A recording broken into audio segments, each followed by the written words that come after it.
जिस प्रकार से उस धूर्त ने सबसे वचन लियो है, मुझे विश्वास हो गयो है कि कछु न कछु गड़बड़ अवश्य है नंद। अब तो प्रभु नारायण ही जाने क्या होगा। जब उन्होंने ये मार्ग चुन ही लियो है तो उन्हें इस पर चलना भी हो, फिर चाहे उन्हें धन मिले या दुख। तो क्या अब आप गोकुलवासियों का साथ न देंगे?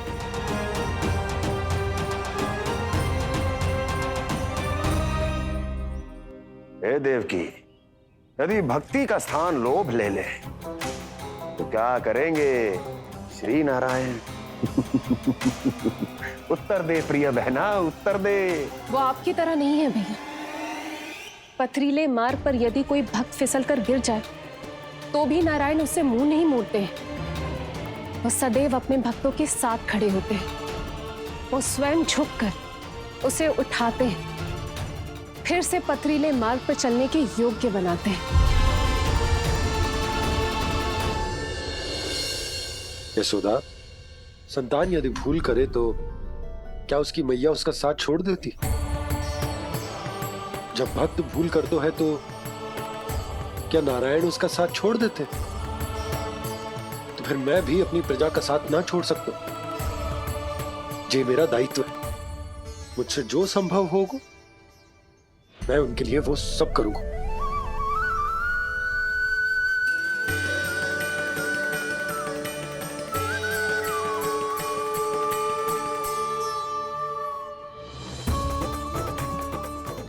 सही कहा बाबा, जब कोई भक्त भूल करे तो भी भगवान उनका साथ नहीं छोड़ सकते। मैं उन्हें सही मार्ग दिखाने का प्रयास करता रहूंगा।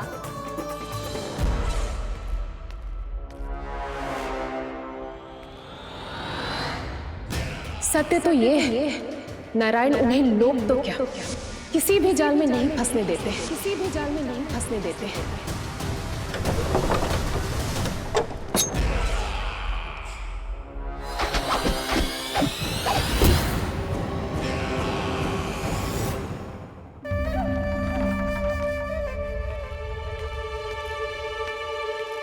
काल मेरे निकट से चला गया महाराज, नहीं तो ये तन मेरे ही प्राणों को आज झटक देता। तो अगली बार काल को मैं आदेश दूंगा ऐसी भूल ना करे। और जो सूचना तुम लेकर आए हो यदि वो अप्रिय लगी, परंतु महाराज मैं तो अत्यंत शुभ समाचार लेकर आया हूँ।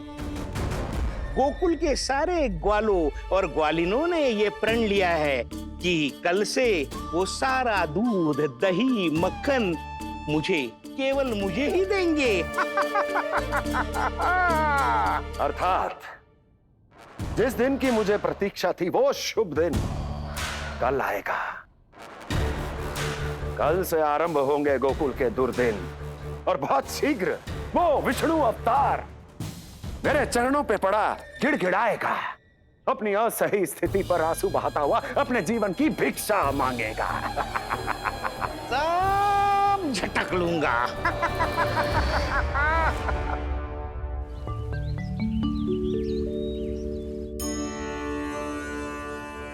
आंखें खोल कर आना और कितनी देर ध्यान में बैठे रहेगो? सुबल, जब कोई गहरे चिंतन में हो तो उसमें व्यवधान नहीं डालते। चिंता? कैसी चिंता? बलराम, मुझे बता, जाने कितने जनों की चिंता दूर कर चुका हूँ मैं। बड़े बड़े साधु महात्मा मेरे पास ही तो आते हैं सहायता लेने। बाद में बोलना बड़ बोले, अभी काना को चिंता करने दे। चिंता ना श्री दामा, चिंतन।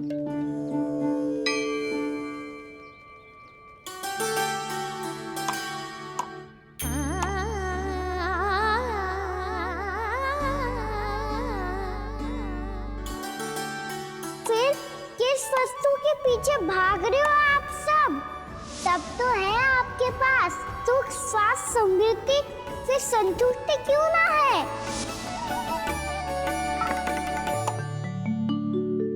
यशोदा, ये चूरमा हमें दोपहर की आरती से पहले बनाना है और बालकों को स्नान भी तो करवाना है। और तुम न जाने कौन से विचारों में खोई हुई हो। यही सोच रही थी जिज्जी कि बालक कितने शीघ्र बड़े हो जाते हैं ना। आज जो बड़ी बड़ी बातें कर रहे हैं कल को बड़ा काम भी करेगो, नाम होगो, प्रसिद्धि मिलेगी, दसों दिशाओं में डंका गूंजेगो। ये तो अच्छी बात है ना? हाँ, अच्छी बात तो है, पर बड़ा होके संसार के चक्करों में फंस के कहीं अपनी मैया को ही ना भूल जाए। ये तो संभव ही नहीं है। चलो करो जल्दी।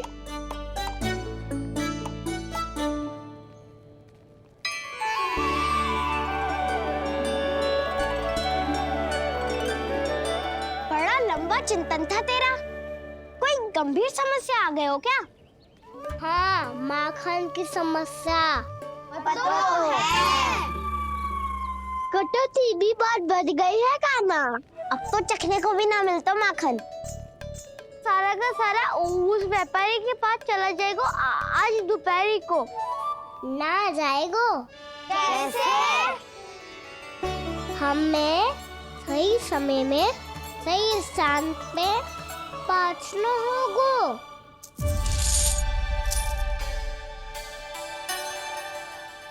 10 सिक्के दियो है उसने। 5 मटकी माखन देकर आज ही हिसाब बराबर कर लूंगी, ताकि कल और धन अर्जित कर सकूं। जशोदा भाभी, नंद भैया, यहाँ तक कि कान्हा ने भी हमें मना किया था, लेकिन फिर भी परमानंद जी के साथ व्यापार करके कछु अनुचित तो ना कर दिया ना हमने? अनुचित? ना ना, बिल्कुल ना। यदि जे अनुचित होता तो श्री नारायण हमें जे करने ही ना देते, कछु ना कछु उपाय करके रोक लेते। अरे मैंने रोका तो था। रोका था? किसको रोका था कान्हा? सबको रोका था। लोग के जाल में मती फंसी हो। मैं तो अब भी कह रही हूँ, यदि मैं कोई भूल कर रही हूँ तो श्री नारायण जी आए और मुझे व्यापारी जी को माखन देने से रोक ले। बस इसी की तो प्रतीक्षा कर रहा था मैं। किसकी प्रतीक्षा? उचित समय की। देखा, कुछ ना कियो नारायण ने। मैं तो कहती हूँ तू भी समय व्यर्थ मत कर। दोपहर तक का समय दियो है व्यापारी जी ने। शीघ्र घर जा, सारा माखन मटकी में भर और मेरे साथ ही मेरे सकट से ले चल। सारा माखन देना पड़ेगा? और नहीं तो क्या, यही तो वचन दिया है व्यापारी जी को। सारा माखन व्यापारी को दे दियो तो कान्हा मेरे घर माखन चोरी करने नहीं आएगो। कछु तो करना होगो। इससे क्या होगो? क्या बोल रहा है कान्हा? ठीक से बता ना। किसका यहाँ जाना है, कब जाना है? सूची के अनुसार आज तो बसंता के घर जाना है। नाना, ना कान्हा, तुम सब आगे जाओ। क्या होने वाला है और कब होने वाला है, मेरे आने से पहले सब पता करके रखो। हाँ, सुलक्षणा चाची के घर तो पूरी तैयारी के साथ ही जाना चाहिए। लग तो है, इसलिए मालिश करवा के बैठो है कान्हा। हो गयो प्रयास, आप शीघ्र जाओ। उचित है।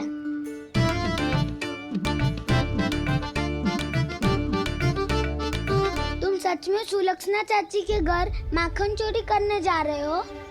कभी प्रेम से, कभी क्रोध से, पूरे दिन मेरा ही नाम जपती है वो। जो इतना स्मरण करे उसके घर तो जाना ही चाहिए ना दाऊ। मुझे पता है कान्हा, एक और माखन चोरी के लिए बहाना बना रहे हो तुम। एक के लिए नहीं दाऊ, 2 माखन चोरी के लिए। दूसरी किसके यहाँ?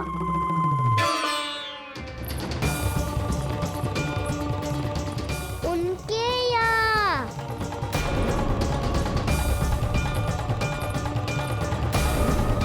वो तो पहले से ही क्रोध में आ रही है।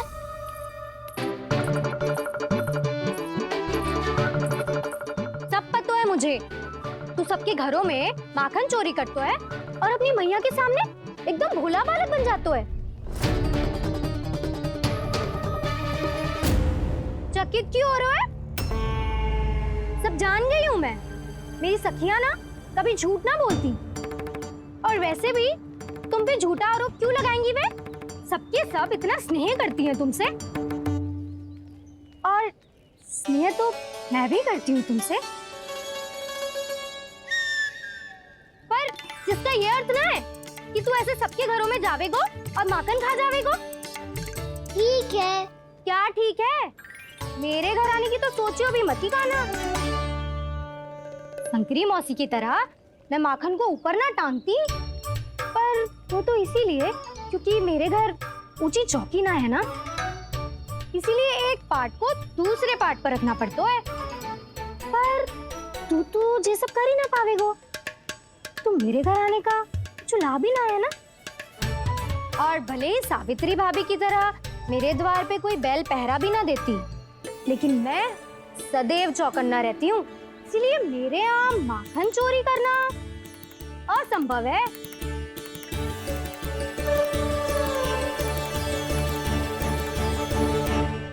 तो किसी के भी घर चले जाना कान्हा, लेकिन मेरे घर मत ही आना, समझ आई?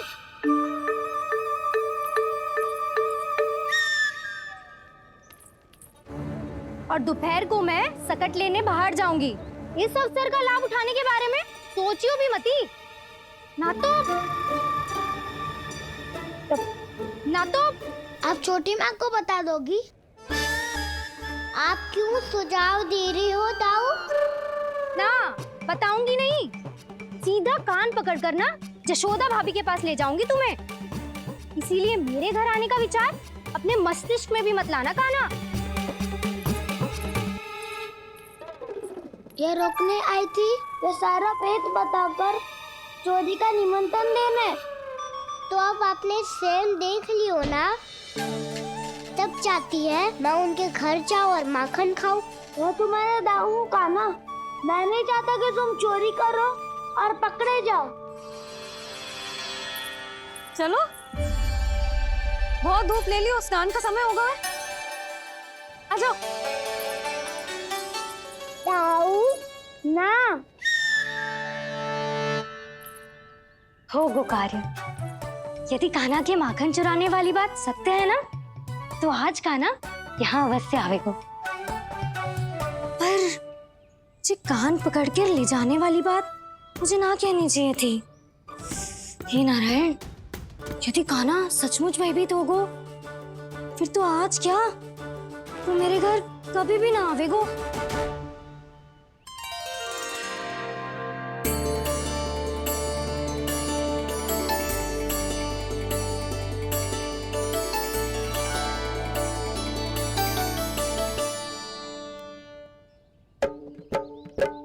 प्रेम में खेल है कि खेल में प्रेम है, मैया भेद न जाने।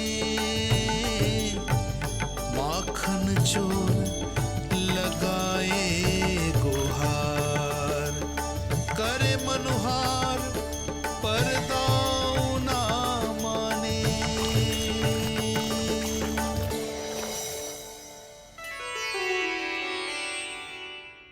यदि दाऊ को समझाने में समय लगो तो सारा माखन उस दूध व्यापारी के पास पहुंच जाएगो और मेरे सखाओं को कुछ ना मिलेगो। आज तो बिल्कुल नहीं मानूंगा मैं। सुलक्षणा चाची के घर माखन चोरी करना संकट को आमंत्रण देना है।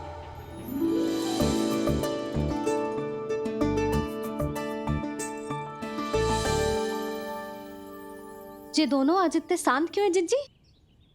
कोई ना कोई भेद तो अवश्य है, बता। हाँ, आज तक तो इतने शांति से कभी तैयार नहीं हुए हैं दोनों।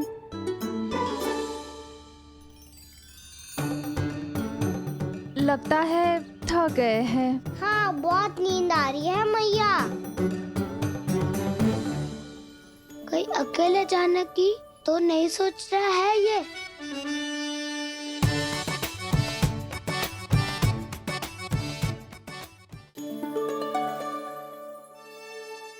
मुझे भी बहुत नींद आ रही है माँ। बलराम, ये सोने का समय थोड़ी ना है। तनिक देर के लिए सोने देते हैं ना जिज्जी। यही तो समय है निश्चिंत होके अपने मन के करने की। नहीं तो एक बार बालपन चला गयो और जीवन के कर्तव्यों और दायित्वों का बोझ सर पे आ गयो, तो ये सब करने का अवसर थोड़े ना मिलेगा। ये तो बिल्कुल ठीक कहा तुमने। चल।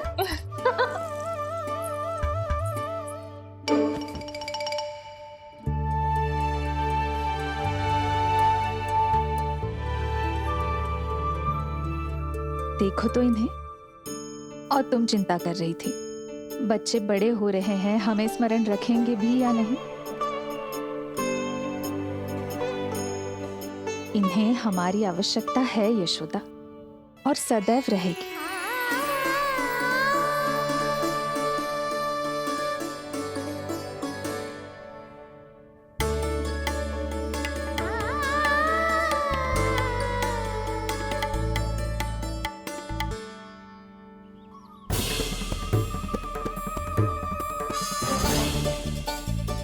जितनी सोची थी उतनी मटकियां हो गई आज।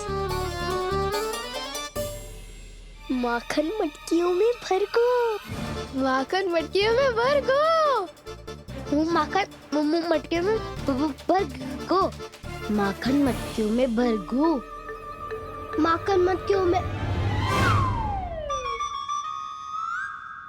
काना तो अभी तक आया ही ना, काना तो अभी तक आया ही ना, काना तो अभी तक आयो ही ना, काना तो अभी तक आयो ही ना, काना।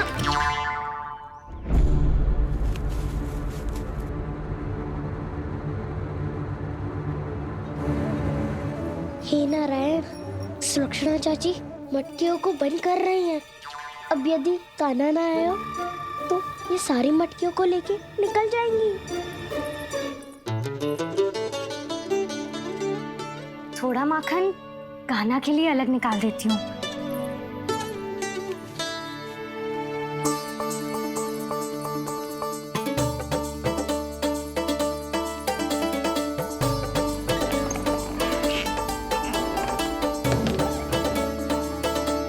बावली हो गई हूँ मैं।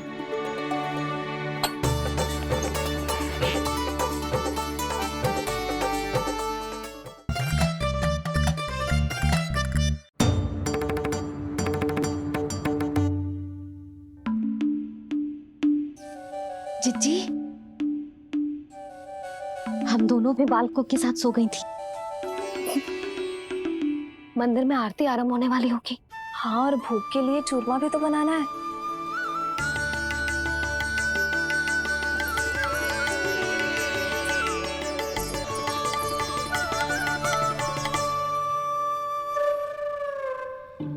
अब आभी जा कान्हा, अब आभी जा कान्हा, अब आ भी जा कान्हा, अब आ भी जा कान्हा।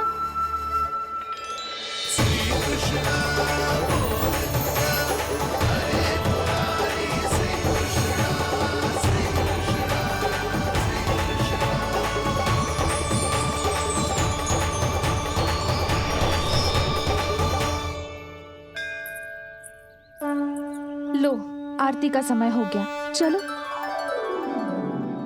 एक बार बालकों को देख ले, फिर चले। ठीक है।